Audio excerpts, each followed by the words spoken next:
5. Okay, so question 5. Next slide, please.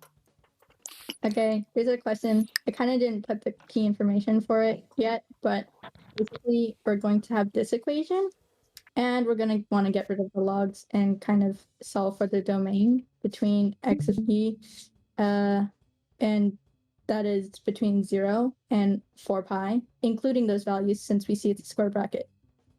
And then at the end, we'll have state restrictions. So we'll have two methods. Next slide. How many methods? We have two methods. Okay. So this will be applied to both methods, so we kind of start off the same way. So what we can do is we can simplify the equation, kind of have the instructions written on screen.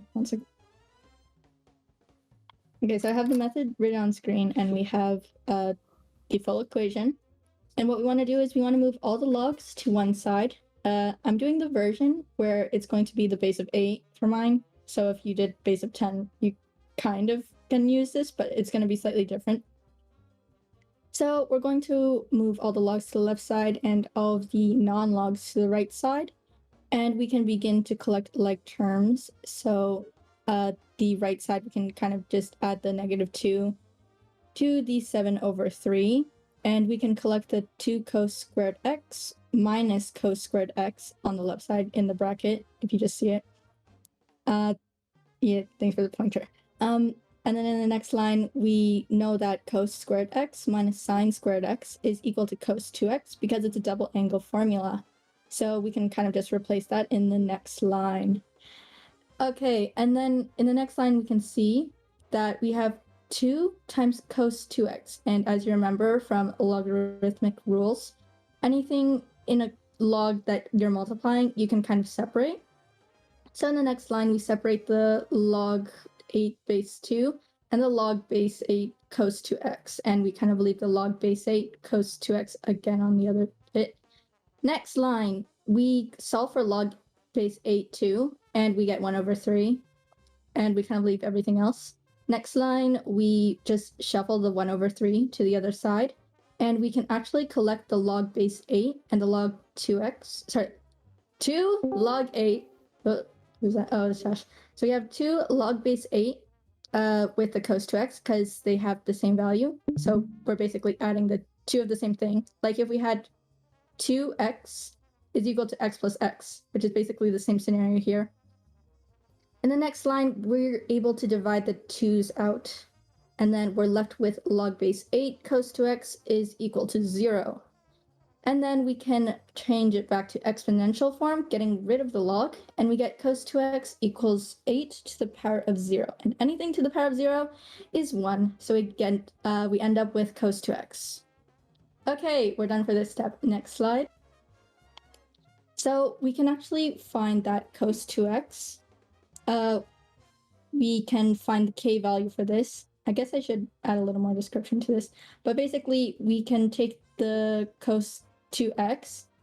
The k value is from, I guess we'll say it later, but the f of x is equal to plus or minus a cos k bracket x minus d. It's kind of that really weird formula that I think we learned in Unit 2.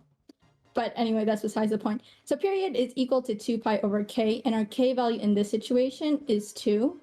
So our period is pi. And because we're using a cos equation, we're going to be kind of having a cos graph, and we're going to need that period later, because usually our period would be 2 pi. But with this k value of 2, we have a period of pi. This is important for later. Next slide. So our first method is a table of values. There's a bunch of colors, might be confusing. So we'll start at the top left. So our original equation is cos 2 of x, where it's equal to 1. And we're going to set cos 2 of x equal to f of x. And basically, we're going to find f of x, which is 1. So if you look at the orange box, that was the equation I was talking about, where our k value was 2. And we can see that our a value is 1. It's kind of invisible. There's no d value and there's no c value. So we just plug all of our a, k, d, and c into the table down below.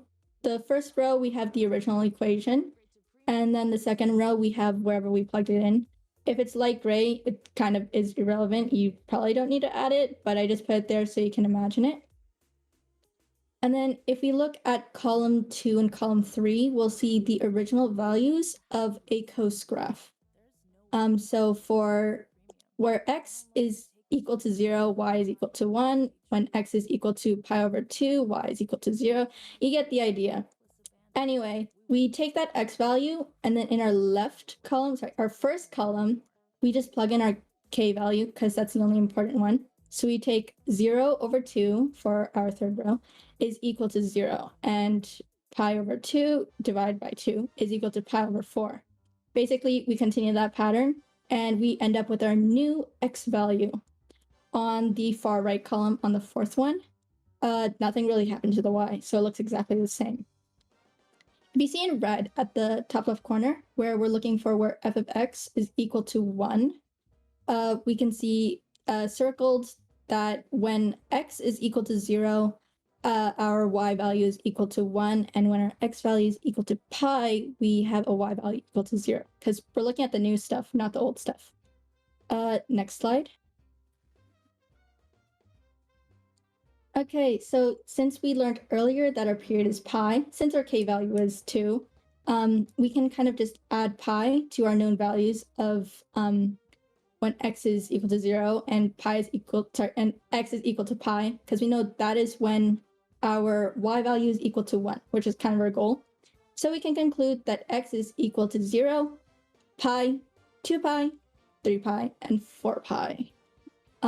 We kind of stopped there because if we remember back when our element of real number, when x is an element of 0 to 4 pi, yeah, thanks.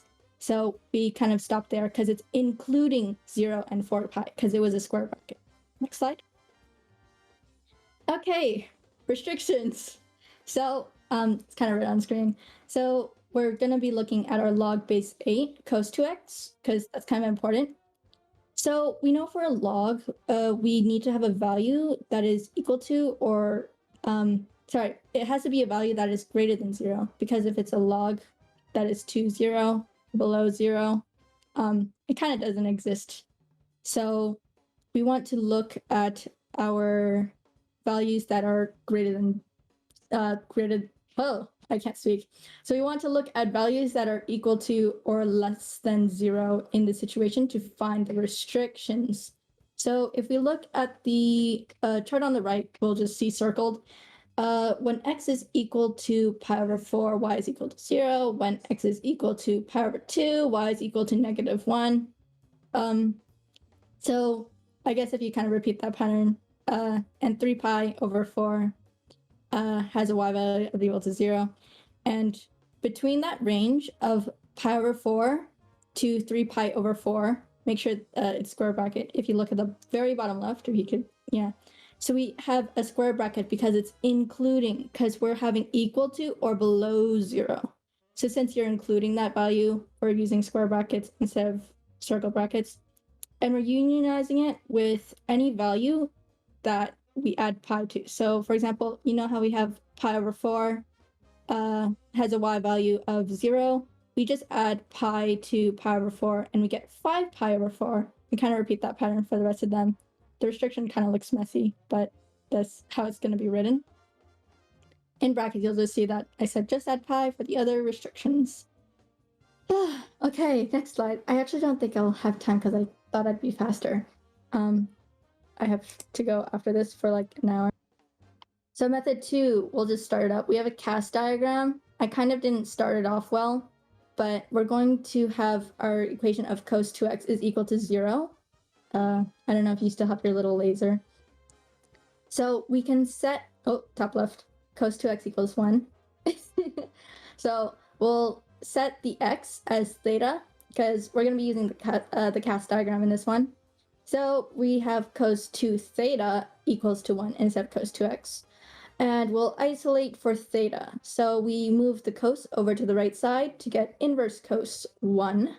And then we divide both sides by 2 to get theta is equal to inverse cos 1 over 2. And we can kind of solve for the right side, so theta is equal to 0. Something important of note is that at the beginning where cos 2 theta is equal to 1, our cos value is positive. And if you remember the CAST diagram, we want to look for values where cos is positive. So quadrant 1 is A, which represents all, and quadrant 4 is C, which represents cos. So cos would be positive in quadrant 1 and quadrant 4. I labeled our CAST diagram with our new period because instead of having 2 pi as our period, it's pi. So if you like go on the right side of the CAST diagram, you'll see it's 0 pi instead of 0 2 pi. So that's our new period. On the right side of the screen, you'll see that quadrant 1 is equal to 0 because that's the beginning. Because quadrant 1 theta is equal to 0, and we're not really adding anything because that's where you start off. And since theta is equal to x, we can set that as x is equal to 0. For quadrant 4, we have theta is equal to pi, because what we can do is we take one whole cycle, where, as we know, one whole period cycle is pi. So we do pi minus 0, because that was our original value, which results in pi, because nothing really happened to it. So we have theta equals pi, where theta is the same as x, so x is equal to pi. It's kind of the same as the last one, but if we know that our period is the same if our period is pi, then our cycle repeats every pi. And then we can basically just add pi to our x values to find wherever else they have fit. I guess. I don't know how to word it. But we're going to go up to 4 pi because if we just add pi enough times, we'll reach that. But we can't go to 5 pi since, as we mentioned before, our restriction is between 0 and 4 pi. Next.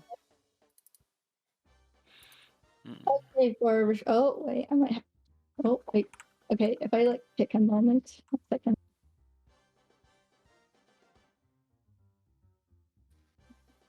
Below? Hello? Keep going. Or Sorry, 1 second. you can just summarize it up. You don't have to explain every dirty detail. No, I'm practicing on you guys. Ooh. Wait, what day is it today? It is Tuesday the 17th. Okay. Go in 2 days. Anyway, restrictions. Same as last one, but instead we're using quadrant 2 and quadrant 3 because that's where cos is negative. And we need to make sure cos is positive. Because if we think back, our log has to be with a value that is greater than 0, because log of 0 or log of a value that's less than 0 will get us a value that doesn't actually work. So that's why we choose quadrant 2 and quadrant 3, because I guess everything works together. So as the method 1, our restriction kind of looks like this, where between pi over 4 and 3 pi over 4 is where quadrant 2 and quadrant 3 is, because it's including 0. So we use the square brackets here. And we just add pi for every single one of the other ones, and that's where we're restricted. Next slide. Okay, I don't know about 2 or 3, but we'll just go with 1 because that's the only one I actually got figured out. I hope the background's not too loud. Next slide. So restrictions are restrictions are when a value doesn't make sense. Not when it's false, not when it's true, but when it doesn't make sense. So if we have our example of square root of x is equal to 1, if we have an x value of 1, then we have the square root of 1 equals to 1. That equation's true because that's what happens when you solve it. If we have a square root of 2 is equal to 1, it's false because the square root of 2 is equal to 1.414 ... because it goes on. But then if we have x is equal to -1, it doesn't make sense because it's undefined, because you can't really have a negative number underneath the square root because that's an imaginary number. So that's why a restriction doesn't make sense. Because if we had, like, for example, 5 pi, the equation's true, but the equation's true, but it's not fitting within the restriction. But then in the case of our other values where we had log with the base of a value that's equal to or less than 0, it's undefined. That's why that answer is restricted, since it doesn't make sense. Okay, I think I summarized it. And that is it. Woo. Okay.